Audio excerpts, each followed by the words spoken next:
Hello, and welcome to Know-It-All Haven. I'm Thomas, and today, we're diving deep into one of those everyday mysteries that hides a surprising amount of science in plain sight. Why does shampoo foam? Seriously, have you ever wondered why, when you lather up in the shower, your hands are suddenly full of bubbles? Let's take a look at the chemistry that turns your morning routine into a mini science experiment. First things first, what exactly is foam? The bubbles you see when you use shampoo are made up of millions of tiny pockets of air, each wrapped in a thin film of water and vital cleaning chemicals called surfactants.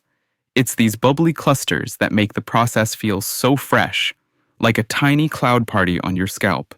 So what's happening inside your shampoo bottle? The secret lies with those surfactants, a fancy word for substances that reduce surface tension between water and oils.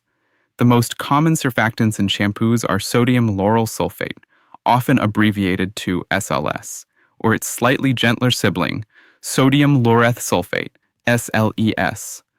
These molecules are split personality specialists. Each has a hydrophobic tail that hates water and a hydrophilic head that loves it. When you massage shampoo into your wet hair, these surfactants jump into action. The tails burrow into oily dirt, breaking it down, while the heads stick out into the water. And when you rub and scrub, you add energy, helping the shampoo trap air and form those signature bubbles.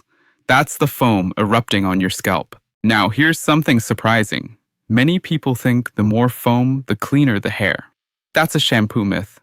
Sure, foam is evidence that the surfactants are working to break down oils. But how much foam you get doesn't necessarily mean you're getting a better clean. Gentle shampoos, like those for babies, can make less foam but still clean just as effectively. The truth is, foam simply helps you spread shampoo evenly, feel refreshed, and visually track which parts of your hair are covered. Here's another fun fact. Scientists who study hair and cosmetics have found that thick, creamy foam is psychologically important to us. We just feel cleaner with a head full of bubbles, even if that's not strictly true from a chemical standpoint. But what else can change how much foam you get from your shampoo? Quite a few things, actually. Here are 4 big players. 1. The water itself. If you have hard water, meaning it's loaded with minerals like calcium, your shampoo might foam less. Those minerals can interfere with the surfactant's magic. 2. The shampoo recipe. Ingredients like oils, emollients, or certain moisturizers can change the amount and texture of bubbles. 3. Your hair's condition. If your hair is really dirty or oily, the first round of surfactants will focus on breaking down all that grime, so there might be less foam at first.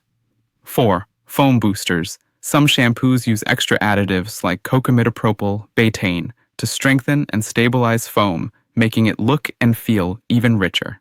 Let's not forget, modern shampoos are changing with the times.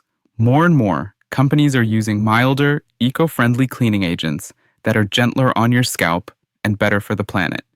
These might come from coconut or sugar and can make less foam, but keep your hair just as clean.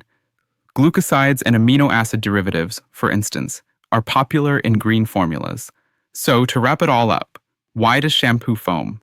It's all thanks to surfactants, those ingenious molecules that form a stable bubble film around pockets of air. Foam is a byproduct of the cleaning process, not the main player, so more bubbles doesn't always mean cleaner hair.